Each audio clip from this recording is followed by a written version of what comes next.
Are you better or worse in your actions and attitudes during a time of struggle? Hi, this is Barry Phillips with 10-Minute Torah, Day 2 of the book of Shemot. We're still in chapter number 1. Very significant and strategic chapter for us. Yesterday we talked about the idea that we in Mitzrayim or in exile tend to flourish, prosper, to the place where we forget about going home, losing our identity. Well, listen to what happens in chapter number 1, beginning in verse number 8. Then a new sovereign arose over Mitzrayim who did not know Joseph. And he said to his people, see, the people of the children of Israel are more and stronger than we. Come, let us act wisely toward them, lest they increase. And it should be when fighting befalls us that they shall join our enemies and fight against us, and shall go up out of the land. The ancient prophecy that was given to Abraham from the book of Bereshit or Genesis chapter number 15 and verse 13 says this: know for certain that your seed are to be sojourners or strangers in a land that is not theirs. A land that they don't belong to. There was a danger that had arisen in the ranks of the Hebrew nation in exile in Mitzrayim, is that perhaps they were considering that Mitzrayim was their land as well as the Mitzrites. Yah said the land is not theirs. They may have seen themselves a part of Mitzrayim, but as far as Yah was concerned, he did not see them as citizens of Mitzrayim, and those of Mitzrayim were seeing these people now under this new Pharaoh, this new sovereign, as intruders. So much so that they began to ask, what do we do with them? They saw them as a completely different set of people. Perhaps you and I are so well blended into the American society, no one sees the difference. At some point, there has to be a bit of difference in us. Now, if you go back a little further in the book of Bereshit or Genesis to chapter number 9, you will read the details pertaining to the future generations of Noach. In particular, you will find that Shem was to be considered as the primary of the sons, perhaps the firstborn of the sons. Ham was one that was denounced. His generations in the future, specifically the Canaanites, were to be a cursed people. And among also his descendants, his second-born son was Mitzrayim. He is then the progenitor of the Mitzrite people. Mitzrayim was a fallen people. Hear that, a fallen people. They were given to idolatry and to gross sensuality. Their rituals and darkness to the pagan arts was on the extreme. But this people now are put in a position where they are lording over the firstborn people of Shem's sons. Rabbi Abraham Greenbaum says this pertaining to the firstborn. He says, quote, for the sake of Yah's self-revelation to the world, it is not sufficient that he should be known privately to a select few. The climax of Yah's revelation is when the earth will be full of the knowledge of Yah like the waters covering the seas. That's from Isaiah 11 and 9. Even those who are turned away from Yah, even those who resist knowing him, must be forced to admit, even against their will, that Yahweh is king of the whole world. And of course, where I'm saying Yah or Yahweh, he is referencing God. Thus, when Moshe first calls on Pharaoh in the name of Yahweh to release his people, it says, and Pharaoh said, who is Yahweh that I should listen to his voice? I do not know Yahweh. That is Shemot or Exodus 5 and 2.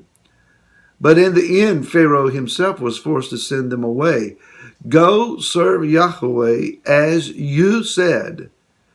And Egypt said, let me flee from Israel, for Yahweh is fighting for them against Egypt. That's chapter 14, verse 25. The firstborn are elevated through a process of trials, plagues, national upheaval, to where the leadership of the nation sees then that they are not a part of the whole that they are ruling over, but a separate people that Yah himself is raising up. As of the time of this recording, 3 major headlines are going through the news cycle.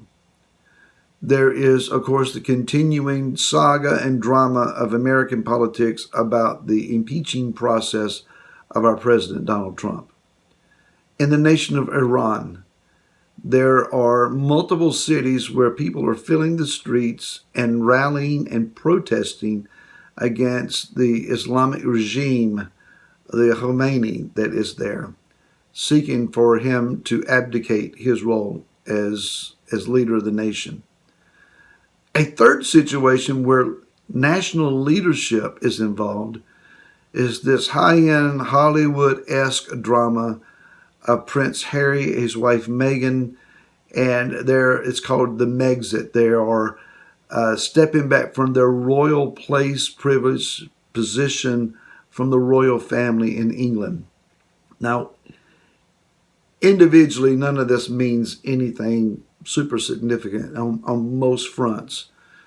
But it dawned on me that it is Yah who raises up leaders and causes them to fall down.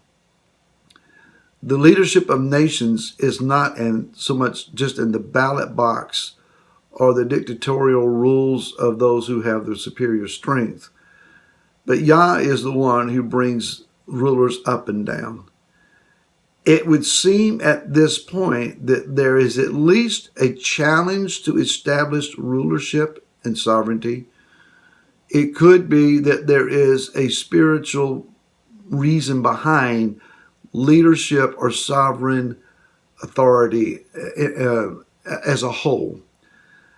Pharaoh, the spirit of Pharaoh is not just an individual of a historical nature. He is also, or it is a spirit that seeks the annihilation of Israel. They will subjugate them, us, to the place of whatever benefit could be derived, and when they are finished, that spirit will then consume us. The idea was genocide. By killing all the firstborn males, or all males born into the Israeli families, Hebrew families, it was genocide. But there is, in this time then of exile, persecution that will arise. Something else is going on. According to the Shemot commentary, this is a Lubavitch commentary from Chabad. You can find it on chabad.org. It says, and I quote, "Exile calls forth the individual's hidden potential, his drive to survive despite the odds against him. In exile, a person cannot take life for granted. He must constantly decide whether to succumb or to overcome. The essential point of self-determination that lies dormant during the times or periods of prosperity and freedom is bared and tested during exile." So what we have no recognition of, little awareness of during the times where we're free and prosperous, the current moment, it's suddenly brought to the fore, and we begin to realize that there is a substance under our surface that is desperately in need of being fought for. Exile teaches you and I, do we succumb to the world that is around us, become hidden among Mitzrayim, or do we overcome? Are we among those that the coming plagues and times of distress are going to bring an identity to and a liberation for? Or are we just going to fall back in the masses and disappear into history. More to come tomorrow. We'll see you then. Until then, shalom.